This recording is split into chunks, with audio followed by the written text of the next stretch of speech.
चंद्रयान-3 के निर्माण कार्य में जुटे वैज्ञानिकों की मदद में जुटे इंजीनियर और कर्मचारी 2900 का मैं जिक्र कर रहा हूं। पिछले 18 महीने से उनको वेतन नहीं मिला। सरकार के पास पैसा नहीं है।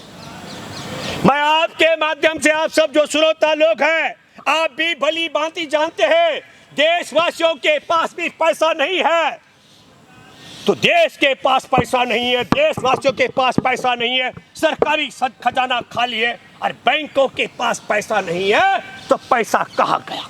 कम कीमत पर किसी सामान की खरीद करके उसे महंगे दाम पर बेचा जाए। जैसे भारत में 400 का सिलेंडर 1100 रुपए में, 20-22 रुपए लीटर का पेट्रोल, 20-30 रुपए लीटर का पेट्रोल डीजल 100 रुपए से महंगा बेचा जाए, जनता को लूटा जाए। और फिर मैं वापस कर रहा हूं आपको, 166 लोगों के पास देश की आधी आबादी से ज्यादा धन है, उनकी झोली में मोदी ने भर दिया। के प्रधानमंत्री ने दक्षिण अफ्रीका में जाकर ऐलान कर दिया कि भारत बहुत जल्दी ही 5 ट्रिलियन की अर्थव्यवस्था, मतलब 5 लाख करोड़ अमेरिकी डॉलर की अर्थव्यवस्था का जो मुकाम है वो हासिल करने वाला है। और ऐसे समय में जब हमारे चंद्रयान-3 का सफलता का पूरा देश और दुनिया में जश्न मनाया जा रहा है, लेकिन हम 5 ट्रिलियन की अर्थव्यवस्था तक पहुंचने के लिए जो रास्ते अख्तियार कर रहे हैं उनको भी हमें देखना पड़ेगा। आपको बताना चाहता हूं कि चंद्रयान-3 के निर्माण कार्य में जुटे वैज्ञानिकों की मदद में जुटे इंजीनियर और कर्मचारी 2900 का मैं जिक्र कर रहा हूं। पिछले 18 महीने से उनको वेतन नहीं मिला। बहुत बड़ा योगदान है हमारे वैज्ञानिकों के शोध के साथ साथ में उन 2900 इंजीनियर और कर्मचारियों का बड़ा योगदान है, जिन्होंने चंद्रयान के निर्माण में बगैर वेतन के पिछले 18 महीने से अपना योगदान दिया है। ये बहुत बड़ा बलिदान है।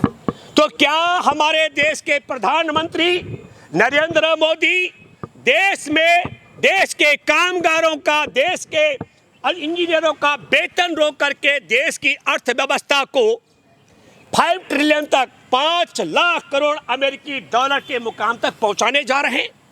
तब इसमें बड़े सवाल हम कुछ करना चाहते हैं।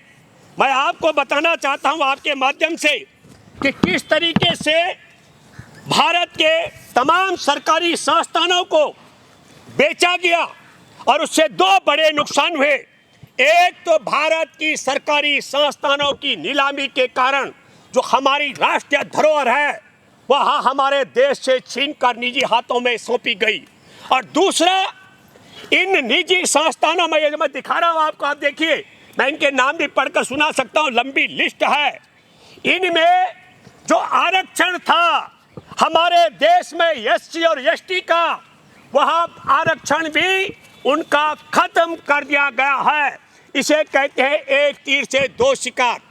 तब यह बड़ा सवाल है कि एक तरफ आप देश की कर्मचारियों की, खास करके मैं कहूं चंद्रयान के निर्माण में जुटे इंजीनियरों का वेतन रोक करके सरकारी संस्थानों को निजी हाथों में बेच करके देश में एससी और एसटी के आरक्षण की जो लाभ उनको मिलता था उससे उनको वंचित करके देश में बहुत सस्ते दर पर पेट्रोल, डीजल और गैस जो आया भारत में, उसे महंगे दाम पर 400 का सिलेंडर गैस, 20-22 रुपए लीटर का पेट्रोल, 20-30 रुपए लीटर का पेट्रोल डीजल 100 रुपए से महंगा बेचा जाए, जनता को लूटा जाए। दूसरा, टैक्स में हेरा फेरी की जाए। तीसरा, कामगारों को वेतन न दिया जाए।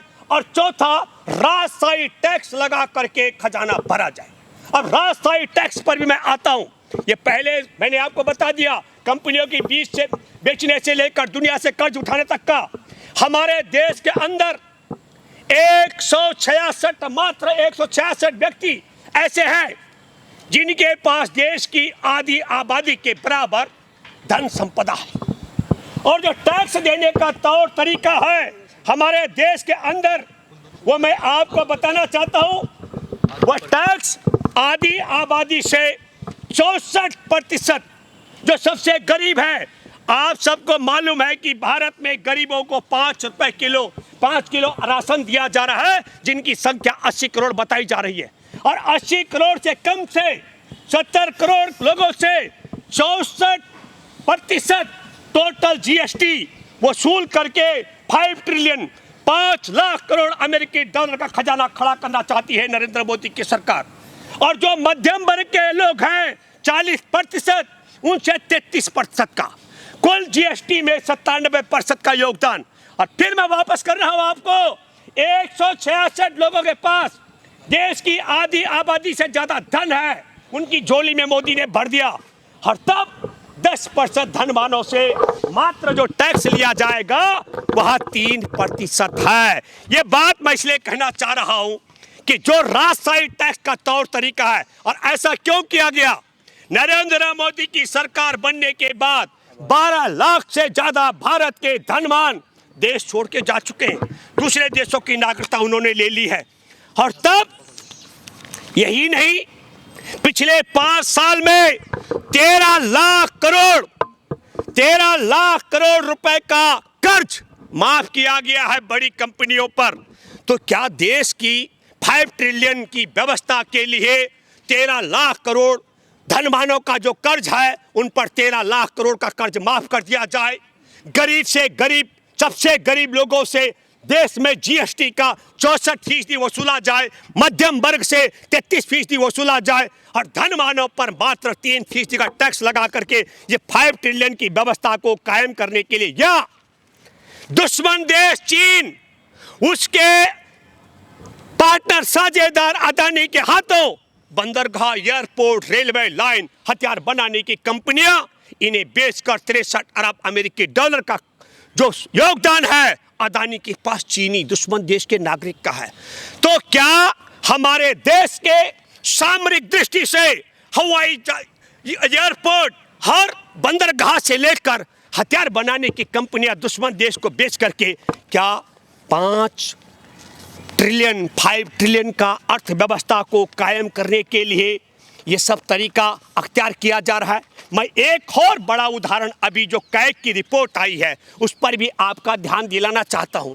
तो कैग की रिपोर्ट भी बहुत पहले तो हमारे को देखना पड़ेगा। कैग की रिपोर्ट में जिस तरीके से सड़क परिवहन मंत्री नितिन गडकरी पर एक बड़ा आरोप लगा कि मात्र 18 करोड़ समथिंग की जो सड़क बनने वाली थी उस पर कई गुना ज़्यादा पैसा 251 करोड़ रुपए प्रति किलोमीटर के हिसाब से खर्च किया गया।